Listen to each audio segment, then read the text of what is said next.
Ma olen rääkinud viimased 3 korda lepingutest ja kuidas me sõlmime vaimumaailmaga lepinguid oma suusõnade ja nõustumise kaudu. Me kõigi eludes on kurje lepinguid, millest meil endil ei ole õrna aimu ka, aga Jumal paljastab meile need, kui me seda palume.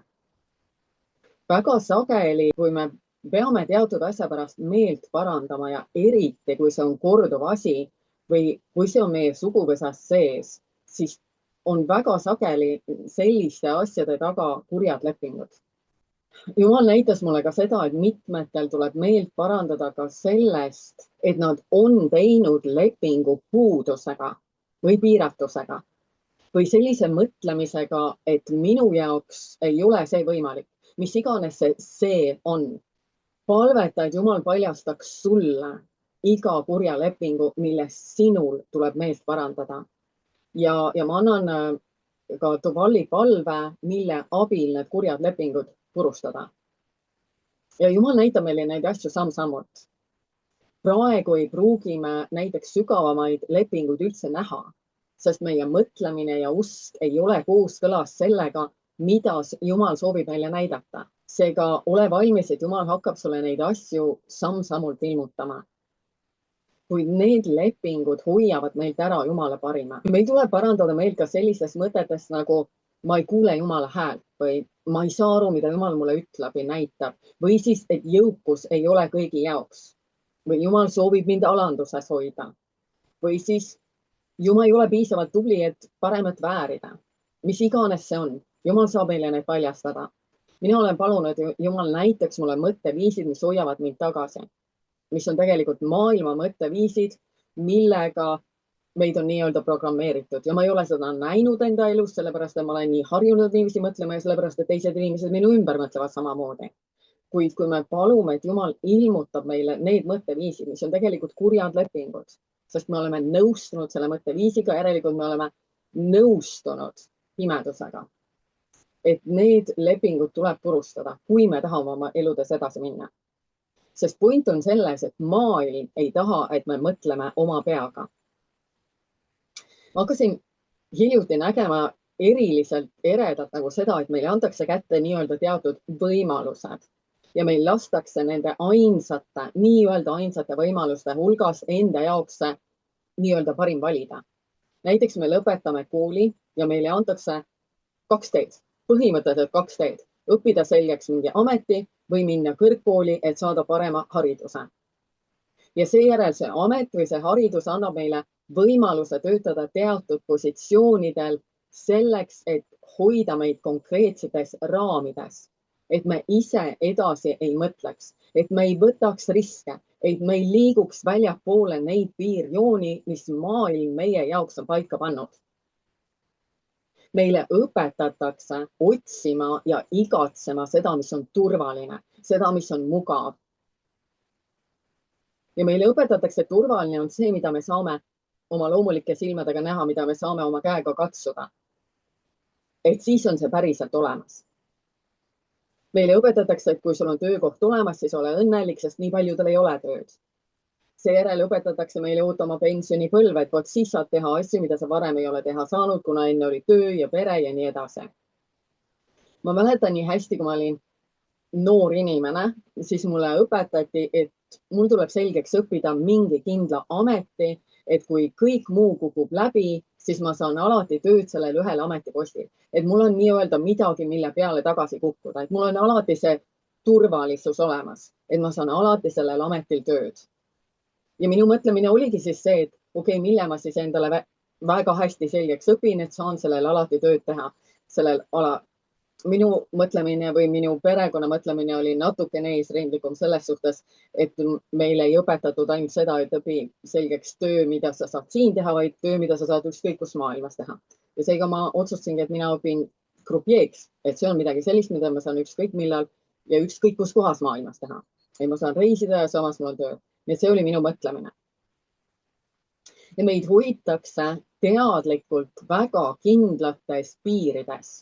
Ja meile sisendatakse, et see on turvaline ja turvaline on hea. Ja suur osa inimkonnast mõtlebki nii ja elabki nende raamide järgi.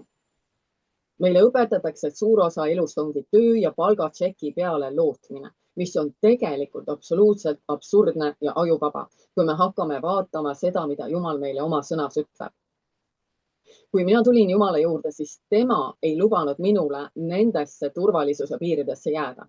Ta lihtsalt tõukas mu välja ja ta õpetas mind elama tema peale lootes ka siis, kui mul praktiliselt kogu sissetulek kadus. Tol hetkel ei näinud ma selleks mitte mingisugust Jumala plaani minu elu jaoks. Või tegelikult ma nägin küll, kuigi ma olin väga noor kristlane, ma siiski sain aru, et okei, Jumal ikkagi aitab mind ja nii edasi. Aga tol hetkel oli see minu jaoks äärmiselt ebaturvaline, äärmiselt ebamugav ja äärmiselt ebameeldiv. Ma tahtsin palgatšeki ja ma ei tahtnud loota ja oodata seda, mida ma ei näinud. Mul ei olnud õrna aimu ka, kuidas Jumal minu vajadused rahuldab, kui ma teen ainult seda, mis mulle mitte mingisugust sissetulekut ei tooda. Sest Jumal pani mulle südamele kirjutada mu esimene raamat ja hakata tegema raadiosaateid Raadios 7. Mitte keegi ei maksnud mulle selle eest. Aga Jumal tõestas mulle, et tema on ustav. Kui mina teen seda, kui mina lähen mööda seda teed, mille tema on minu jaoks valmis pannud, tema on ustav. Kui ma panen kogu oma lootuse tema peale. Maailm õpetab meile lootma selle peale, mida me näeme, et ainult see, mida me näeme oma loomulike silmadega, on tõeline. Ainult selle peale saab loota, mis on täielikult absurdne, kui me vaatame, mida Jumala sõna ütleb. Ja vaatame korra Heebrealastele 11.1 Piibli laiendatud tõlkest, mis ütleb. Nüüd usk on kindlustus, kinnitus, omandi õigust tõendav dokument asjadest, mida me loodame ja tõestus asjade kohta, mida me ei näe ja veendumus nende reaalsuses. Usk tajub tõelise faktina seda, mida meeltele pole ilmutatud. Ehk siis see ütleb absoluutselt täiesti selgelt seda, et usk tajub tõelise faktina seda, mida meeltele pole ilmutatud. Mis tähendab seda, et see, mida ma oma loomulike silmadega näen, see ei ole sugugi see ainus reaalsus.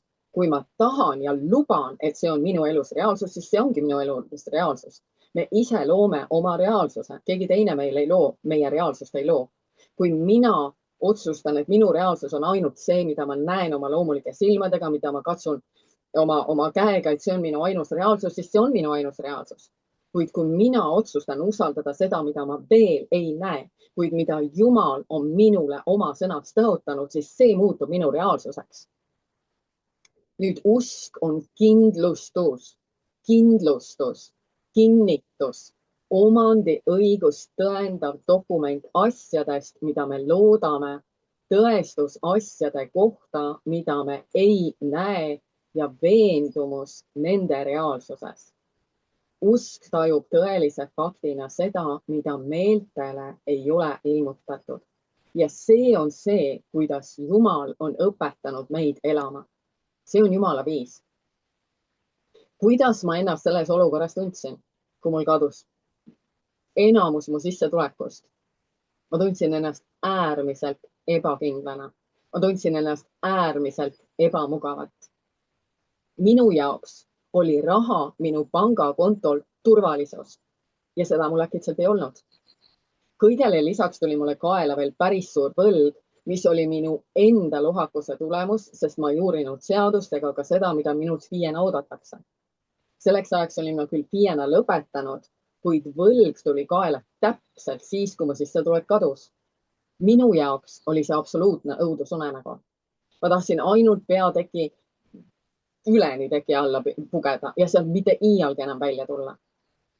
Ja kõige selle keskel ütles Jumal mulle, Eve, nüüd hakkad mind kiitma ja tänama rohkem, kui sa seda eales oled teinud.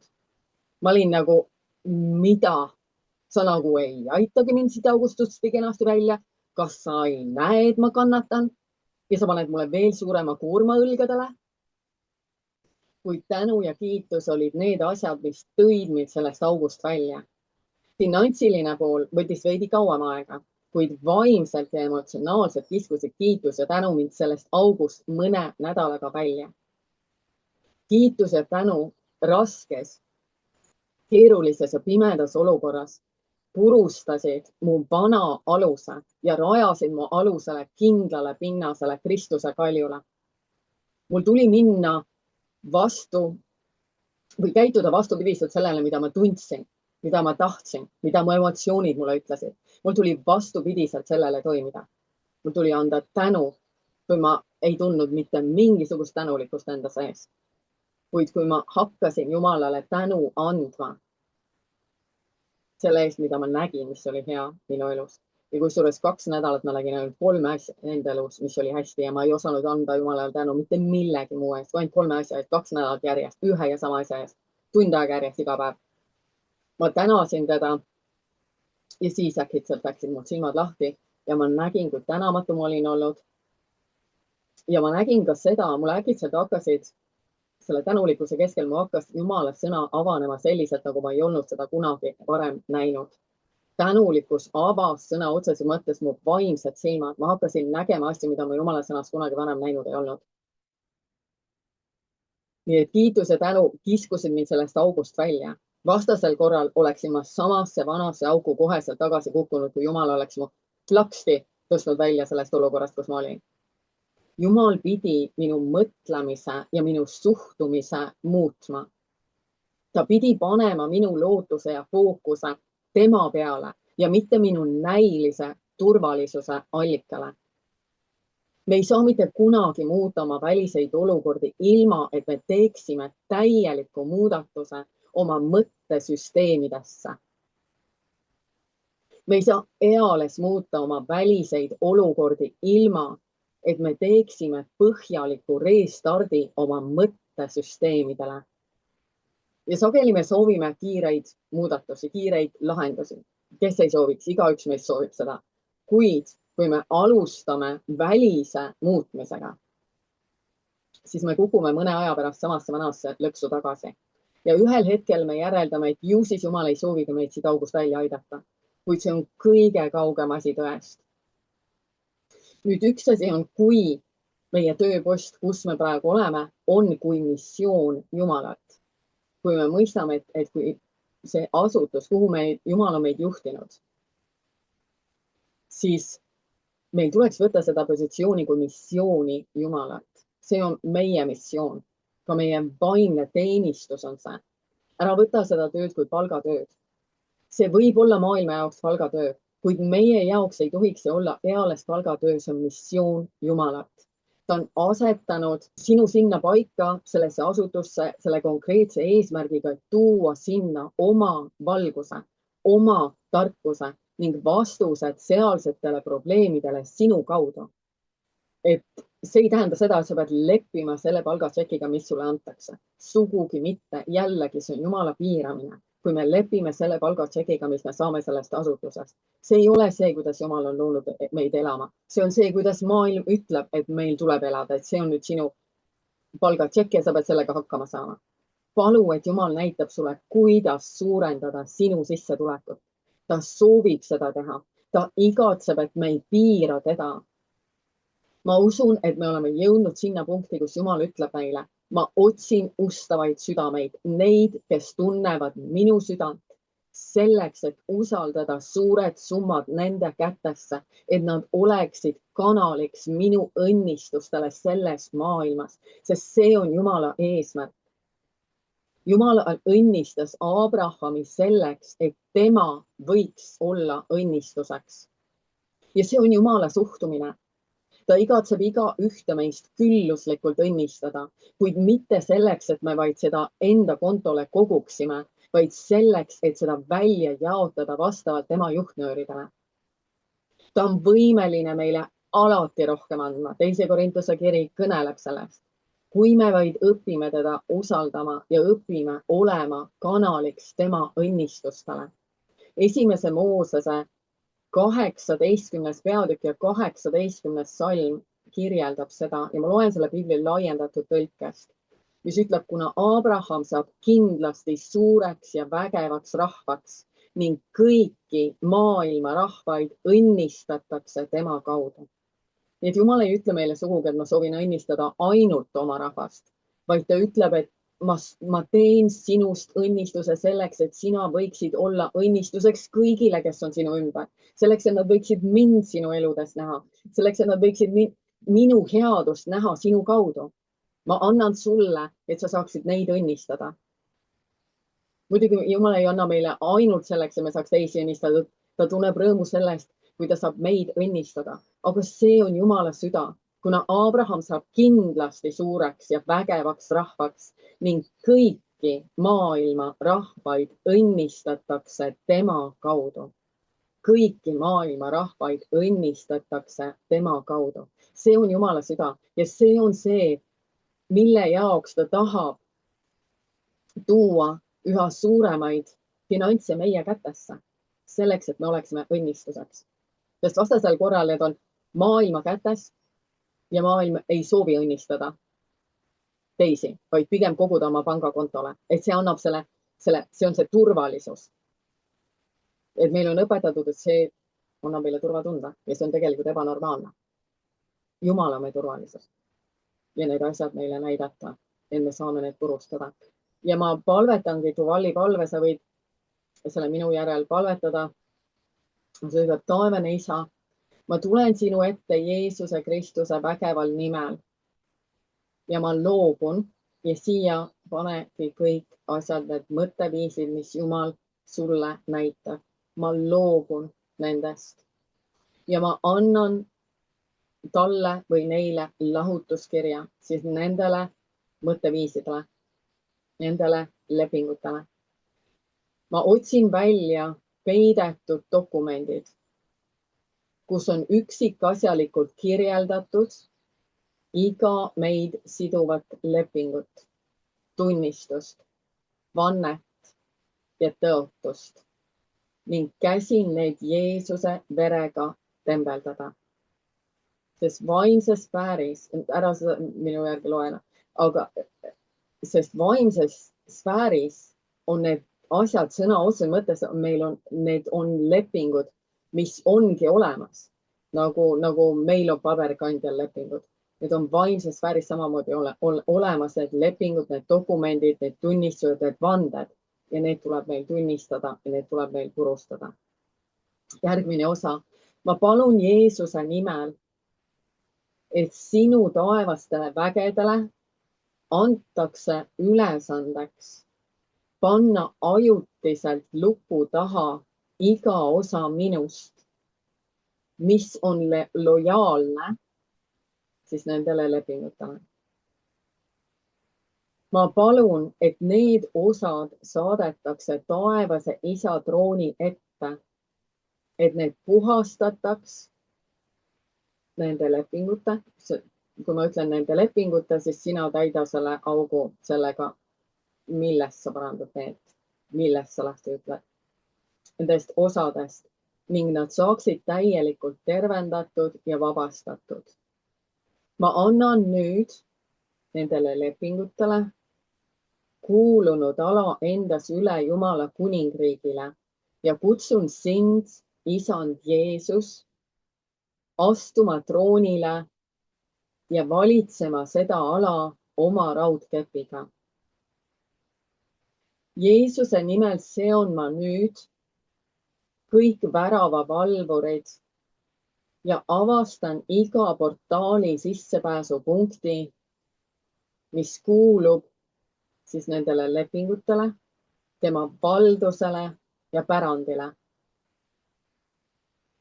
Ma panen Jeesuse vere igale portaali sissepääsupunktile, sest vaimses maailmas on sõna otseses mõttes nende dokumentide kaudu need portaalid avatud meie eludes ja need portaalid tuleb sulgeda.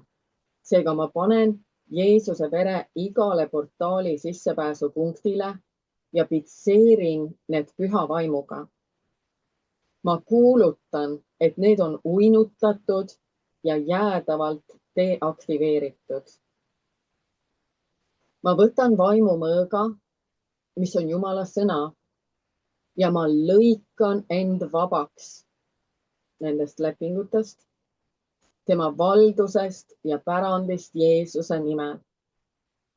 ma tagastan Jeesuse nimel igasuguse võltspärandi, sealhulgas lubatud rikkuse, positsiooni, staatuse, kutsumuse, võimed, juured, võimu, geneetilise koodi, seemne ja igasuguse muu võltspärandi.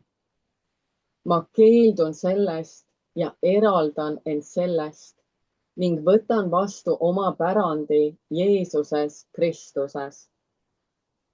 ma loobun kõigist vaimulastest, kes on seotud nende lepingutega ja tühistan kõik nende loomisega seotud kvantseosed.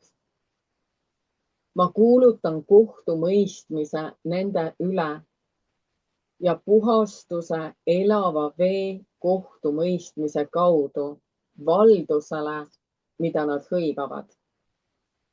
samuti võtan ma tagasi ja võtan vastu iga osa endast, mis on vangistatud siis nende lepingute poolt või nende valduses. ma pöördun õigluse poole ja palvetan, et need lepingud lõikaks nüüd 100-kordselt tasu kogu kurjuse eest, mis on külvatud minu, mu esivanemate ja kõigi nende vastu, keda ma esindan. õigluse, kohtumõistmise ja viha, noolte ja välgu, raheterade, elava vee tsunamide ja taevaste vägede rüüsteretke näol Jeesuse nimel. ja lõpuks ma võtan nüüd meelevalla iga kurja vaimu üle minus ja minu ümber, kes on tegutsenud nende lepingute võimu all.